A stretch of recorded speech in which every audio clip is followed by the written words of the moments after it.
بسم اللہ الرحمن الرحیم۔ الصلاۃ والسلام علیکہ یا سیدی یا رسول اللہ وعلی آلکہ و صحابکہ یا سیدی یا خاتم النبیین۔ ناظرین محترم، نماز وتر کے ساتھ مخصوص دعائے قنوت یقیناً تمام مسلمانوں کو اس کا یاد کرنا ضروری ہے، لیکن اگر یاد نہ ہو تو اس کے جگہ چھوٹی دعائیں بھی پڑھی جا سکتی ہیں۔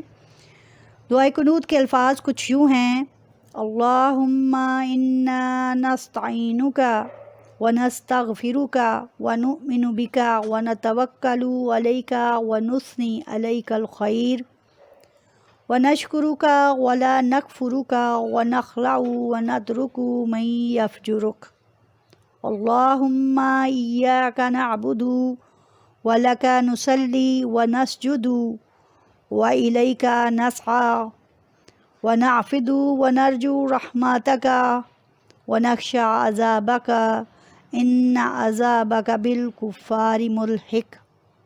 ناظرین محترم، جن کو یہ دعا یاد نہ ہو وہ اس کی جگہ ربنا آتنا فی الدنیا حسنۃ وفی الآخرۃ حسنۃ وقنا عذاب النار یہ پڑھ سکتے ہیں، اور جن کو یہ بھی یاد نہ ہو وہ یہ والی دعا 3 مرتبہ یا 10 مرتبہ دونوں طرح کتابوں میں ملتی ہے، اسے پڑھا جا سکتا ہے۔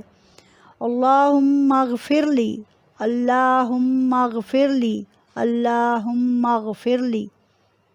ناظرین محترم، میرے اور آپ کے پیارے آقا محمد مصطفیٰ صلی اللہ علیہ وآلہ وسلم کی ایک بہت ہی پیاری سنت اس سلسلے میں ملتی ہے کہ جب بھی آقائے دو جہان حضرت محمد صلی اللہ علیہ وآلہ وسلم نماز وتر سے سلام پھیرتے تو 3 بار یہ الفاظ کہتے: سبحان المالک القدوس، سبحان المالک القدوس، سبحان المالک القدوس۔ اللہ تعالیٰ آپ کو اور ہمیں دین اسلام پر چلنے اور سنتوں کی پیروی کرنے کی توفیق عطا فرمائے۔ وآخر دعوانا الحمد للہ رب العالمین۔